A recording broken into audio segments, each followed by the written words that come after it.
Cricket Assam YouTube চেনেললৈ স্বাগতম। কুলদীপ যাদৱৰ দুৰ্দান্ত প্ৰদৰ্শনৰ বলত দিল্লী কেপিটেলছে লক্ষ্ণৌ ছুপাৰ জায়াণ্টক পৰাস্ত কৰি ছিজনৰ দ্বিতীয়টো জয়ৰ মুখ দেখিলে। লক্ষ্ণৌ ছুপাৰ জায়াণ্টে 7 উইকেটৰ বিনিময়ত কেৱল মাত্ৰ 167 ৰান কৰিছিলে। আৰম্ভণিতে লক্ষ্ণৌ ছুপাৰ জায়াণ্টৰ বেটাৰসকলে দিল্লী কেপিটেলছৰ বলাৰৰ আগত ধৰাশায়ী হৈছিল।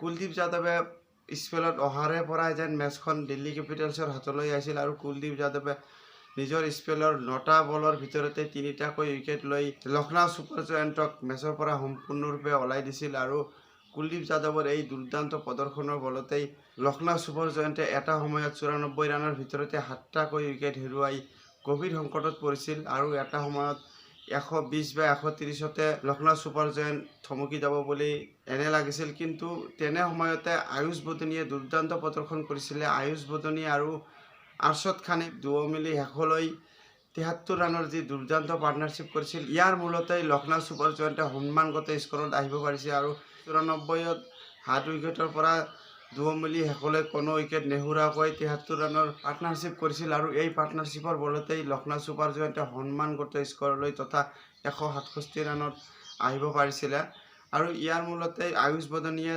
35টা বলৰ সন্মুখীন কৰি 55 ৰানৰ অপৰাজিত ইনিংছ খেলিছিলে আৰু আৰশ্বদ খানে যি মেণ্টৰ ভূমিকা গ্ৰহণ কৰিব লাগে আয়ুষ বদনীৰ লগত, সেই মেণ্টৰ ভূমিকাত আৰশ্বদ খানে সম্পূৰ্ণৰূপে সহযোগ দিছিল আৰু 16টা বলৰ সন্মুখীন কৰি 20 ৰানত অপৰাজিত হৈ আছিল আৰু দুয়োৰো এই ভাল প্ৰদৰ্শনৰ কাৰণেই লক্ষ্ণৌ ছুপাৰ জায়াণ্টে সন্মানগত স্কৰত আহিবলৈ পায়।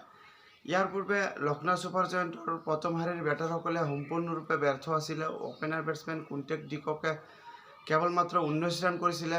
তাৰোপৰি দেৱদত্ত পাটিকলৰ যেন নিৰাশাই লগ নেৰা হ'ল আৰু পুনৰবাৰ কেৱল মাত্ৰ 3 ৰানৰ স্কৰতে আউট হয়। দীপক হুডাও 10 ৰানৰ স্কৰতে আউট হয় আৰু শেষৰ ফালে কুণাল পাণ্ডিয়াও 3 ৰানৰ স্কৰতে আউট হয় আৰু দলক লোৱাৰ অৰ্ডাৰ বেটছমেন হিচাপে বা ফিনিচিঙত যি ভাৰসাম্য দি আহিছে প্ৰথম মেচৰে পৰাই নিকোলাছ পুৰন, সেই নিকোলাছ পুৰন এই মেচখনত ব্যৰ্থ হয়, যাৰ কাৰণে টিমে সম্পূৰ্ণৰূপে ধৰাশায়ী হোৱা দেখা যায়। নিকোলাছ পুৰনে প্ৰথম বলতেই গল্ডেন ডাক হয় আৰু 0 ৰানৰ স্কৰত আউট হোৱাৰ কাৰণে যেন নিকোলাছ পুৰণৰ ৰান নকৰাৰ অভাৱ দেখিবলৈ পোৱা গ'ল এই লক্ষ্ণৌ ছুপাৰ জায়াণ্টৰ ইনিংছত। লক্ষ্ণৌ ছুপাৰ জায়াণ্টৰ এই দুৰ্দশাৰ মূলতেই আছিল কুলদীপ যাদৱ। কুলদীপ যাদৱৰ গুৰুত্বপূৰ্ণ প্ৰদৰ্শন কৰিছিলে, কেৱল মাত্ৰ 20 ৰান খৰচ কৰি 4টাকৈ উইকেট লৈছিলে। কুলদীপ যাদৱে নিজৰ স্পেলত অহাৰ প্ৰথমৰে পৰাই যেন মেচখন দিল্লী কেপিটেলছৰ হাতলৈ আহিছিলে আৰু অক্ষৰ পেটেলেও ইকনমিকেল বলিং কৰিছিলে। কুলদীপ যাদৱক যি ৰান ৰখাই বলিং কৰাত যি প্ৰেছাৰ মেইনটেইন কৰিব লাগে তাত সহায় আগবঢ়াইছিল অক্ষৰ পেটেলে, যদিও কোনো উইকেট লাভ কৰা নাছিল। স্পেলত মাত্ৰ 26 ৰানহে খৰচ কৰিছিলে আৰু মুকেশ কুমাৰ আৰু ঈশান্ত শৰ্মাই এটাকৈ উইকেট পাইছিলে আৰু খলিল আহমেদে 2টা উইকেট পাইছিলে। 168 ৰানৰ লক্ষ্য আগত লৈ দিল্লী কেপিটেলছে 4টা উইকেট হেৰুৱাই এই লক্ষ্যত উপনীত হয় আৰু 6 উইকেটত জয়লাভ কৰে।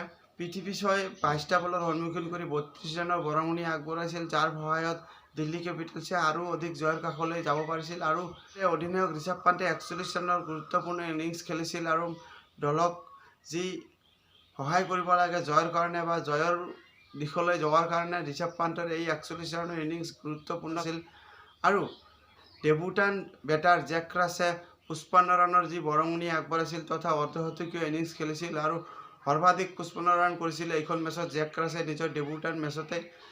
এই 55 ৰানৰ কাৰণেই যেন দিল্লী কেপিটেলছে অতি সহজ জয়লাভ কৰিলে আৰু শেষলৈ চাই হপ আৰু ষ্টুন ষ্টুপছে মিলি মেচ জিকাই উভতি আহে।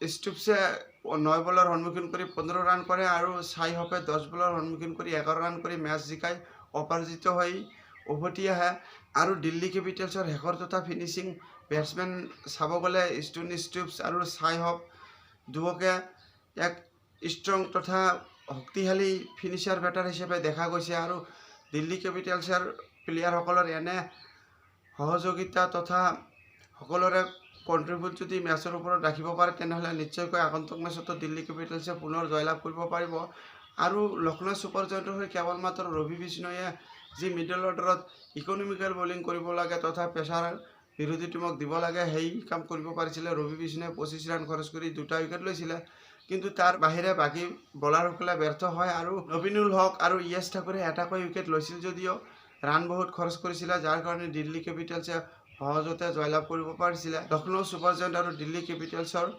মেচৰ প্ৰিভিউ এয়াই আছিল। আজিলৈ ইমানেই। ভিডিঅ'টো চাই যদি ভাল পালে লাইক আৰু ছাবস্ক্ৰাইব কৰিব।